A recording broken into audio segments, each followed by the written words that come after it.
Hello दोस्तों, आज सबका स्वागत है मेरे यूट्यूब चैनल रिकॉल स्टडी में। आज हम पढ़ने जा रहे हैं प्लगिंग के इम्पोर्टेंस, उसके क्या इम्पोर्टेंस है, वो क्यों महत्वपूर्ण है। पिछले क्लासे में हम प्लगिंग के बारे में पढ़ लिए थे। आज हम लोग प्लगिंग के इम्पोर्टेंस के बारे में पढ़ेंगे। तो चलिए शुरू करते हैं। The process of plugging is important because जो प्लगिंग का जो प्रोसेस है वो क्यों हमारे लिए ज़रूरतमंद है, महत्वपूर्ण क्यों है। तो पहला में दिया है help to trap air in the soil. वो क्या करता है, जो हवा जो रहती है हवाओं को मिट्टी के अंदर ट्रैप करने में मदद करता है, मतलब फंसाने में मदद करता है, जिसके कारण जो हवाओं मिट्टी के अंदर चली जाती हैं और उससे प्लांट को, क्रॉप को फ़ायदा होता है। जब प्लगिंग होता है तो मिट्टी ऊपर आती है और फिर जब वो नीचे जाती है तो हवाओं के साथ नीचे जाती है और उसी में हवाएं फंस जाती है। दूसरे नंबर में है allows the root to reach deeper inside the soil. और जो रूट होते हैं, जड़ होते हैं क्रॉप के, उनको मिट्टी के ज़्यादा अंदर जाने में भी मदद करता है। जो वो मिट्टी को लूज़ कर देता है, प्लगिंग के प्रोसेस जो होते हैं वो मिट्टी को लूज़ कर देते हैं और उनके जड़ें भी उसके अंदर चली जाती हैं। Help the soil in retaining moisture for a long duration. और मिट्टी को मॉइस्चर को रिटेन करने के लिए लंबे समय तक भी मदद करता है, मतलब उसमें मॉइस्चर ज़्यादा देर तक रहेंगी मिट्टी में प्लगिंग के कारण, जिससे सॉइल जो होते हैं लूज होता है और उसमें वाटर को एब्जॉर्ब करेगी, जिससे प्लांट को वाटर की कमी नहीं होगी। Help in mixing the nutrient rich soil with the top soil. और जो न्यूट्रेंट्स होते हैं जो सॉइल के लिए महत्वपूर्ण होते हैं, उनके जो टॉप सॉइल होते हैं उनके साथ मिक्स करने में भी मदद करती है। कौन? तो प्लगिंग मदद करती है। Helps in removing unwanted plants known as weeds. और जो अनवांटेड जो प्लांट होते हैं, जो महत्वपूर्ण नहीं होते हैं, जो हमारे बिना काम के जो प्लांट जो होते हैं ग्रो हो गए रहते हैं, उनको रिमूव करने के लिए, उनको हटाने के लिए भी प्लगिंग इम्पोर्टेंट है। वो उसको क्या कहते हैं, वीड्स। जो अनवांटेड प्लांट्स होते हैं उसको क्या कहते हैं, वीड्स। उनको हटाने के लिए भी ये मदद करती है। अब देखेंगे होए। होए मतलब कुदाल। कुदाल के बारे में अब हम लोग जानेंगे। A hoe is an ancient and versatile agriculture जो use to move a small amount of soil. एक जो कुदाल जो होता है एशियंट, एक पुराना और वर्सटाइल एग्रीकल्चर टूल है, मतलब कृषि का एक यंत्र है, मतलब टूल है। Use to move a small amount of soil. और ये क्या मतलब स्मॉल अमाउंट मतलब कम जो अमाउंट होते हैं मिट्टी के, उनको एक जगह से दूसरे जगह रखने में मदद करता है। इट इज़ यूज फॉर, अब इसके यूज देखेंगे, creating a narrow furrow drills and shallow trenches for planting seed and balls. और जो पतली जो गलियाँ, पतली जो एक रास्ते बनाए जाते हैं उनको बनाने में, और सैलो ट्रेंचेस मतलब जो खाई जो होती हैं, जो उथली हुई खाई होती हैं, उनको भी बनाने में मदद करता है। कौन? तो होए करता है। For planting seeds and bulb, जिसके कारण जो नैरो फरोज होते हैं और सैलो ट्रेंचेस होते हैं उसमें, जिसमें हम प्लांट कर सकते हैं। कौन? सीड को और बल्ब्स को, मतलब बीज को उसमें प्लांट कर सकते हैं। किसके मदद से? तो होए की मदद से। Chopping weeds, roots and crop residues. जो वीड्स होते हैं मतलब जो अनवांटेड प्लांट्स होते हैं उनको काटने में, चॉप करने में, रूट्स को भी चॉप करने में, और क्रॉप के जो रेसिड्यू होते हैं, रूट मतलब जड़, और जो क्रॉप के जो रेसिड्यू होते हैं, जो फसल के जो रेसिड्यू जो बच जाते हैं, उनको भी चॉप करने में ये मदद करता है। कौन? तो होए करता है। अब देखेंगे कल्टीवेटर। कल्टीवेटर क्या हो जाए, जो आजकल प्लगिंग के जगह यूज होते हैं, प्लग के जगह यूज होते हैं, उन्हें क्या कहते हैं, कल्टीवेटर। जो ट्रैक्टरों द्वारा की जाती है, ट्रैक्टर के पीछे ये कल्टीवेटर लगे होते हैं, प्लगिंग करने में मदद करती है। एक cultivator is a type of farm implement used for secondary tillage. एक कल्टीवेटर एक फार्म इम्प्लीमेंट है, मतलब कृषि का एक यंत्र है जो मिट्टी को टिलेज करने में मदद करता है, मतलब प्लगिंग के लिए ही ये काम आता है। Cultivators are design to disturb the soil in careful pattern. Cultivator किस लिए डिजाइन करते हैं, एक जो मिट्टी होती है एक केयरफुल पैटर्न में बनाने के लिए। Sparing the crop plants but uprooting the weeds. और जो क्रॉप के जो प्लांट होते हैं उनको स्पेयर करने में, मतलब उनको छोड़ देने में, बट लेकिन जो अपरूटिंग द वीड्स, और जो वीड्स होते हैं उनको अपरूट मतलब उनको उखाड़ने में ये मदद करती है। कौन? मतलब वीड्स जो होते हैं उनको उखाड़ देती है, और ये जो स्पेयरिंग द क्रॉप प्लांट को कोई नुकसान नहीं पहुंचाते, उसको छोड़ देती है वैसे ही जब हम लोग चाहें तो। अब हम इसके आगे देखेंगे। हाँ, यहाँ पे कल्टीवेटर का इमेज भी दिया हो गया है। जैसे ये जो होती हैं एक नैरो बना देती हैं सॉइल की, जिसमें एक तरफ से मिट्टी ऐसे बना देती हैं और इसमें एक तरफ से सीड्स जो होते हैं प्लांट हो जाते हैं और जो वीड्स जो होते हैं वो निकल जाते हैं और क्रॉप को कोई नुकसान भी नहीं पहुंचाते। ये ट्रैक्टर के पीछे लगे होते हैं। अब देखेंगे लेवलिंग के बारे में। लेवलिंग क्या होता है? लेवलिंग एक प्रोसेस है जिसमें हम लोग क्या करते हैं, मिट्टी के जो टुकड़े होते हैं बड़े बड़े टुकड़ों उनको तोड़ते हैं। किसके मदद से? आयरन और वुडन प्लैंक की मदद से। अब इसको समझते हैं। Breaking down of crumbs with wooden और iron planks is known as levelling. जो क्रम्स होते हैं मिट्टी के जो बड़े बड़े टुकड़े होते हैं उनको तोड़ा जाता है। किसके मदद से? वुडन और आयरन प्लैंक्स, जो लकड़ी या लोहे के जो प्लैंक होते हैं उन्हीं के द्वारा तोड़ दिया जाता है, उनको छोटे छोटे पीस में कर देता है। उसे क्या कहते हैं? लेवलिंग कहते हैं। The soil is watered after levelling and before sowing. जो मिट्टी जो होती है उसको पानी दिया जाता है। कब? लेवलिंग के बाद और सोइंग के पहले। मतलब जब सीड को सो किया जाता है, मतलब बीज को लगाया जाता है मिट्टी के अंदर, उसके पहले पानी को दिया जाता है और जो लेवलिंग होती है उसके बाद भी पानी को दिया जाता है। Selection and sowing of seeds. अब सीड को कैसे सेलेक्ट करेंगे और उसका बीज रोपण कैसे करेंगे? फर्स्ट में दिया है selecting good quality healthy and high yielding seeds known as selection of seed. जो हाई क्वालिटी के जो सीड होते हैं सबसे पहले उनको सेलेक्ट करना है, हेल्दी भी सेलेक्ट करना है। जो हेल्दी सीड है जिसमें कोई बीमारियां नहीं है, मतलब वो ख़राब सीड नहीं हो। हाई यील्डिंग सीड जो ज़्यादा उपजाऊ जो बीज हैं उनको भी सेलेक्ट करना। और इसी प्रोसेस को मतलब जो पूरे गुड क्वालिटी के सीड को सेलेक्ट करना है, हेल्दी भी हो, हाई यील्डिंग में, उसी क्या कहते हैं? सिलेक्शन ऑफ सीड कहते हैं। Terms of sowing seed. अब टर्म देखेंगे सीड को सो करने के लिए। Seed should be grown at equal distance. जो बीज जो होना चाहिए वो इक्वल डिस्टेंस, एक समान दूरी पे ग्रो होना चाहिए। मतलब एक यहाँ पे सीड ग्रो किए तो एक यहाँ पे, फिर उसके बाद एक यहाँ पे, तो फिर एक यहाँ पे, मतलब उनके पास इक्वल डिस्टेंस होना चाहिए, एक समान दूरी होनी चाहिए। Seed should be sown at correct depth. और जो ये जो बीज हैं एक अच्छी डेप्थ, मतलब मिट्टी के अंदर अच्छे से जाना चाहिए। ये नहीं ऊपर ही मिट्टी के लगा दें, ऐसा नहीं है। उसके एक अंदर एक अच्छी सी डेप्थ चाहिए, अच्छी गहराई में उसको लगाना है। अब देखेंगे व्हाट इज ब्रॉडकास्टिंग। अब ब्रॉडकास्टिंग के बारे में देखेंगे। ब्रॉडकास्टिंग क्या होता है? Sowing can be done manually by scattering and spreading seeds on the field is called broadcasting. अब जो सीड को जो सो किया जाता है वो मैनुअली भी होता है, जो हाथों के द्वारा भी होता है। जैसे scattering and spreading the seeds, जो हाथ से जो सीड लिया जाता है और उसको खेतों में छीटा जाता है, उसी को क्या कहते हैं? ब्रॉडकास्टिंग कहते हैं। वो मैनुअली मतलब हाथों से ही होता है, इसी को क्या कहते हैं?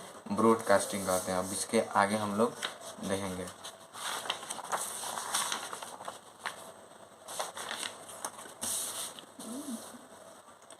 It is also shown by seed drill. और जो सीड जो होते हैं सीड ड्रिल से भी सो किए जाते हैं, इसमें कोई आश्चर्यजनक बात नहीं है। Adding manure. अब जो मैन्यूर होते हैं उनको ऐड क्यों किया जाता है, कैसे किया जाता है, इसके बारे में देखेंगे। Manure and fertilisers are the substances which are added to the soil to provide nutrients for a healthy growth of plant. Manure मतलब क्या होता है? खाद। और फर्टिलाइजर्स मतलब उर्वरक होते हैं। खाद जो और उर्वरक जो होते हैं एक ऐसे सब्सटेंस होते हैं, ऐसे पदार्थ होते हैं जो which are added to the soil, जो मिट्टी के साथ ऐड किए जाते हैं, उनके साथ जोड़े जाते हैं, to provide nutrients for healthy growth of plants. जो न्यूट्रिएंट्स प्रोवाइड करते हैं, किसको? मिट्टी को प्रोवाइड करते हैं, जिसके कारण प्लांट जो होता है एब्जॉर्ब करता है और वो हेल्दी ग्रो होता है। The process of replenishing the soil with nutrients is known as manuring. और जो प्रोसेस जो होता है सॉइल को रिप्लेनिश कर देता है न्यूट्रिएंट्स के साथ, मतलब उसमें जो न्यूट्रिएंट्स होते हैं उसको भरपूर कर देता है, इसी प्रोसेस को क्या कहते हैं? मैन्योरिंग कहते हैं। Manuring is a natural substance Manure is a natural substance that is obtained from decomposition of plants and animal waste.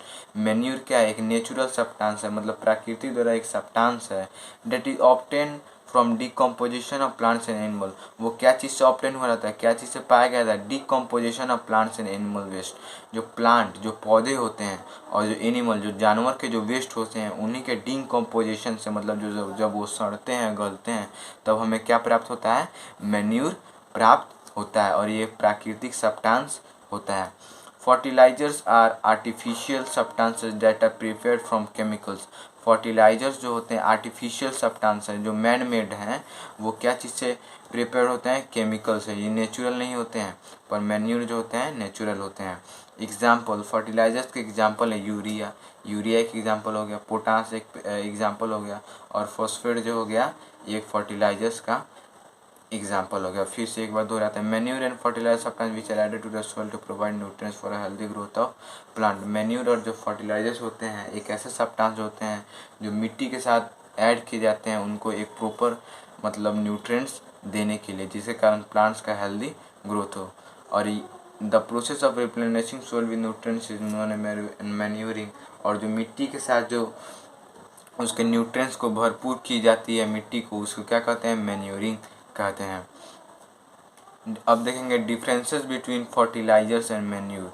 Fertilisers और मैन्यूर के बीच हम लोग अब डिफरेंस देखेंगे, इनमें क्या अंतर है। फर्टिलाइजर्स और manure. Fertilisers, it is a chemical compound. Fertilisers होते हैं केमिकल कंपाउंड होते हैं, जबकि manure it is a natural substance. जबकि मैन्यूर जो होते हैं नेचुरल सब्सटेंस होते हैं। ये केमिकल द्वारा बनाए जाते हैं, ये नेचुरल के द्वारा आए रहते हैं। Prepared in factories. फर्टिलाइजर जो होते हैं फैक्ट्री में बनाए जाते हैं, लेकिन manure prepared by decomposition of animal and plant wastage. लेकिन जो मैन्यूर होते हैं, खाद जो होते हैं, वो एनिमल और जो प्लांट के जो वेस्ट होते हैं, जानवर और पौधे के जो वेस्ट होते हैं, उनको डिकम्पोज करके बनाए जाते हैं, मतलब गला के सड़ा के बनाए जाते हैं। Does not provide humus to the soil. Fertilisers जो होते हैं सॉइल को ह्यूमस नहीं देते हैं, बट मैन्यूर जो होता है provide lot of humus to the soil. लेकिन जो मैन्यूर होता है मिट्टी को ह्यूमस प्रोवाइड करता है। ह्यूमस क्या होता है, प्लांट के ग्रोथ के लिए मदद करता है, जो decomposition of animal and plant wastage से बना रहता है।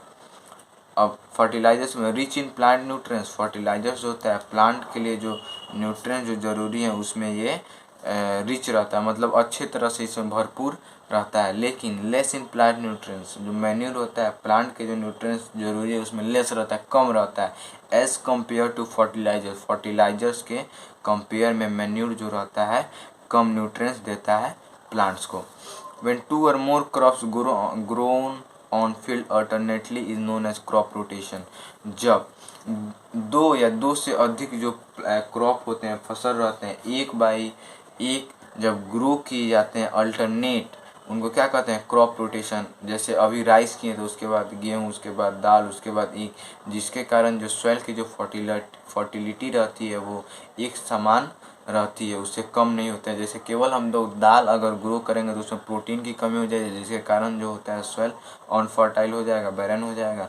लेकिन अगर हम डिफरेंट टाइप के क्रॉप अल्टरनेटली ग्रो करेंगे फील्ड में, तो उससे जो प्लांट की जो न्यूट्रिएंट्स रहेगी वो हमेशा रहेगी। और इसी प्रोसेस को क्या कहते हैं, जब अल्टरनेटली क्रॉप ग्रो होते हैं उसको क्या कहते हैं, क्रॉप रोटेशन कहते हैं। Advantages of manure. अब जो मैन्यूर के एडवांटेजेस देखेंगे, उसके फ़ायदे देखेंगे, उससे क्यों महत्वपूर्ण है ये भी देखेंगे। फर्स्ट में enhances the water holding capacity of the soil. ये जो पानी की सॉइल मिट्टी में जो पानी की जो होल्डिंग कैपेसिटी होती है मिट्टी की, जितना वो पानी होल्ड कर सकता है उसकी कैपेसिटी को इन्हेंस करता है, मतलब बढ़ाता है, अच्छे से बढ़ाता है। Make soil पोरियस। सॉइल को पोरियस बनाता है। पोरियस मतलब झरझरा होता है, मतलब वो उसको पोरियस बनाए जिसके कारण जो पानी होता है आर पार अच्छे से चले जाए, जिससे प्लांट को अच्छे से पानी मिले, उसकी कमी ना हो। Increases the number of microbes in the soil. और जो माइक्रोब्स होते हैं, छोटे छोटे ऑर्गेनिज्म जो होते हैं माइक्रोब्स, उनका जो बढ़ोतरी करता है कौन, मैन्यूर करता है, किस में, मिट्टी में, जिसके कारण जो होता है वो कीड़े जो होते हैं, जैसे लिग्नस प्लांट में जो राइजोबियम नाम का जो बैक्टीरिया पाया जाता है, वो एटमॉस्फेरिक नाइट्रोजन को प्रोटीन में नाइट्रेट में टक दिए जो प्रोटीन में काम आता है, किसको, लिग्नोनियस प्लांट को। वैसे माइक्रोब्स को ये इंक्रीज करता है जो प्लांट के लिए हेल्पफुल है। अब देखेंगे इरिगेशन मतलब होता है सिंचाई। अब सिंचाई के बारे में देखेंगे। The process of supplying water to the crop, जो एक ऐसा प्रोसेस जिसमें वाटर का सप्लाई होता है किसके पास, क्रॉप के पास, एट डिफरेंट इंटरवल, एक अलग अलग डिफरेंट इंटरवल में, अलग अलग समय पर, इज नोन एज इरिगेशन। उसे क्या कहते हैं, इरिगेशन कहते हैं, उसे सिंचाई कहते हैं। मतलब प्लांट में पानी को जो सिंचाई होती है पानी से, उसे क्या कहते हैं, इरिगेशन कहते हैं। अब इरिगेशन के देखेंगे। The methods of irrigation can be boldly classified into traditional and modern methods. जो इरिगेशन के जो मेथड है उनको दो भागों में बताया कि इसमें ट्रेडिशनल और मॉडर्न मेथड्स में। अभी इनके बारे में, दोनों जो मेथड है ट्रेडिशनल और मॉडर्न, इनके बारे में देखेंगे। The methods which are use earlier to irrigate the field is known as traditional method. ऐसे मेथड जो पहले के ज़माने में फील्ड को इरीगेट करने में, सींचने में, सिंचाई करने में मदद करती थी, उन्हें क्या कहते हैं, ट्रेडिशनल मेथड्स कहते हैं। एग्जाम्पल जैसे कैनल इरीगेशन, जो कैनल के द्वारा इरीगेशन होते हैं जिसका नाम है, उसको कहते हैं चेन पंप। मतलब ये पहले के ज़माने में काम आती थी इरीगेशन करने में, इसका यही मतलब है। चेन पंप, पुलेरी सिस्टम, मोड, धेकली एंड वाटर व्हील, जो वाटर व्हील होते हैं उनसे की जाती थी। मतलब इनके नाम हैं उन्हीं से। जैसे ये है जो ट्रेडिशनल मेथड है, ये कुएं से पानी निकाल के ये पूरे खेतों में डाला जा रहा है। और देखेंगे दीज मेथड्स आर, ये ट्रेडिशनल मेथड के बारे में बताया गया है। These methods are very cheap, ये जो होते हैं बहुत सस्ते होते हैं। बट लेकिन लेस कंपेरेटिवली लेस एफिशिएंट, ये जो होते हैं लेस एफिशिएंट भी होते हैं as compare to modern irrigation. जो मॉडर्न जो मेथड्स हैं इरीगेशन के, उसके कंपैरिजन में ये लेस इफेक्टिव होते हैं और ये उसके कंपैरिजन में सस्ते भी होते हैं। The methods which are used at the time to irrigate the field is known as modern method of irrigation। यहाँ पे मिस प्रिंटिंग है। जो आज के समय में जो मेथड्स हम लोग यूज़ करते हैं अपने फील्ड को इरीगेट करने के लिए, जो ट्रेडिशनल जो मेथड्स है उससे बहुत अच्छा है, पर इसमें पैसा तो लगता है, पर उससे एफिशिएंट है, ज़्यादा एफिशिएंट है। उसको क्या कहते हैं, मतलब मॉडर्न मेथड करते हैं जो आजकल हम लोग यूज़ करते हैं, उन्हें क्या कहते हैं, मॉडर्न मेथड ऑफ इरीगेशन करते हैं। एग्जांपल जैसे एग्जांपल में sprinkle and drip irrigation, sprinkle है और ड्रिप इरीगेशन है। अब स्प्रिंकल सिस्टम के बारे में पढ़ेंगे। In this system, sprinkle system में, इन दिस सिस्टम sprinkles रोसेस्ट in all direction to provide an even supply of water. इसमें जो स्प्रिंकल्स होते हैं, जो नोज़ल लगे होते हैं, वो ऑल पूरे जो दिशा होती हैं उनमें रोटेट करते हैं। ये जो पानी का सप्लाई है पूरे दिशों में रोटेट करती है। और एक इवन सप्लाई ऑफ वाटर, मतलब एक अच्छी जो सप्लाई जो प्लांट को चाहिए वाटर ग्रो करने के लिए, उसमें मदद करती है। कौन, स्प्रिंकल सिस्टम। अब देखेंगे drip irrigation. It is done with the help of narrow tube which deliver water directly to the base of plant. Drip irrigation में क्या होता है, एक नैरो, एक पतली जो ट्यूब होती है, वो जो पानी को सीधे क्रॉप जो होते हैं उनके बेस में पहुंचाते हैं, उसके सीधे रूट पर पहुंचाते हैं। इससे पानी की बढ़ोतरी होती है, पानी बचता है, जिससे ज़्यादा पानी वेस्ट नहीं होता है। This is also known as trickle irrigation और माइक्रो इरीगेशन और लोकलाइज इरीगेशन। इस ड्रिप इरीगेशन को किस किस नाम से जाना भी जाता है, ट्रिकल इरीगेशन के भी नाम से जाना जाता है, माइक्रो इरीगेशन के भी नाम से जाना जाता है, और लोकलाइज्ड इरीगेशन के भी नाम से जाना जाता है। अब इसके आगे देखेंगे। अब देखेंगे क्रॉप प्रोटेक्शन। क्रॉप का मतलब जो फसल होता है उसको कैसे बचाया जाता है। The undesirable plants which grow along with crops and known as weeds. जो अनडिजायरेबल प्लांट्स जो होते हैं, मतलब जो हमारे जो फायदे के लिए नहीं होते हैं, grow along with the crop, जो फसल के साथ ही उग जाते हैं बिना मतलब के, हम लोग वो न चाहते हुए भी वो अपने से उग जाते हैं और वो हमारे फायदे के लिए नहीं होते हैं, उन्हीं उन्हें क्या कहा जाता है, वीड्स कहा जाता है। जो हमारे फायदे के लिए प्लांट जो रहते हैं अपने से ग्रो हो जाते हैं, उन्हें क्या कहते हैं, weeds. The removal of weeds is known as weeding. और जो वीड्स जो होते हैं, मतलब जो प्लांट जो होते हैं जो हमारे फायदे के लिए नहीं होते, उनका रिमूवल, उनको हटाने का प्रोसेस को क्या कहा जाता है, वीडिंग कहा जाता है। The best time for removal of weeds is before they produce flower और सीड्स। और जो उनके सबसे अच्छी समय है वीड्स को रिमूव करने के लिए, उनका कौन सा है, बिफोर दे प्रोड्यूस फ्लावर। जब वे जो फ्लावर को प्रोड्यूस करते हैं उनके पहले उनको हटा देना है। एंड सीड, यानी जब फ्लावर होंगे तभी तो वो सीड आएंगे। मतलब जो फ्लावर जो वीड्स जो होते हैं वो जब प्रोड्यूस करने लगे उससे पहले उनको हटा देना है, या फिर जब वो सीड को प्रोड्यूस करने लगे उनसे पहले ही वीड्स को वहाँ से हटा देना है। Weeds are also control by using certain chemicals called weedicides. और जो वीड्स जो होते हैं कुछ केमिकल से भी कंट्रोल होते हैं, मतलब उनका केमिकल का छिड़काव करते हैं, उनसे वो मर जाते हैं, सूख जाते हैं, मतलब उनसे वो कंट्रोल हो जाते हैं, मतलब बढ़ते नहीं हैं। उन्हें क्या कहते हैं, वीडीसाइड्स कहते हैं। किसको, जो केमिकल होते हैं उनको क्या कहते हैं, वीडीसाइड कहते हैं, जो वीड्स को कंट्रोल करने में, हटाने में मदद करती है। विच किल ओनली वीड्स प्लांट। ये जो एक खासियत है वीडीसाइड्स का, ये जो होते हैं केवल वीड्स जो प्लांट होते हैं उनको किल करती है। आपके जो मेन क्रॉप होते हैं उनको किल नहीं करती है। एग्जाम्पल में दिया डालापॉन। डालापॉन जो है उसका नाम है किसका, वीडीसाइड का, 4D जो है उसका नाम है मेटाकलर जो है वही नाम है किसका, वीडीसाइड्स का, etcetera. The animals which damage crop is are known as pests. और जो एनिमल होते हैं जो क्रॉप को डैमेज करते हैं, जो हमारा जो मेन क्रॉप है उसको मतलब हानि पहुंचाते हैं, उन्हें क्या कहते हैं, पेस्ट कहते हैं। Paste can be destroyed by chemicals called pesticides. और जो पेट्स जो होते हैं उनको जो डिस्ट्रॉय किया जाता है किसी केमिकल को यूज़ करके, उन्हें क्या कहते हैं, पेस्टिसाइड्स कहते हैं। किसको पेस्टिसाइड्स करते हैं, जो केमिकल होता है जो डिस्ट्रॉय करता है पेस्ट को, जो हार्मफुल जो ऑर्गेनिज्म है या फिर एनिमल्स है हमारे क्रॉप के लिए, उनको डिस्ट्रॉय कौन करता है, पेस्टिसाइड्स करता है। सो आज के लिए इतना ही। कल हम पढ़ेंगे हार्वेस्टिंग, उसके स्टोरेज के बारे में।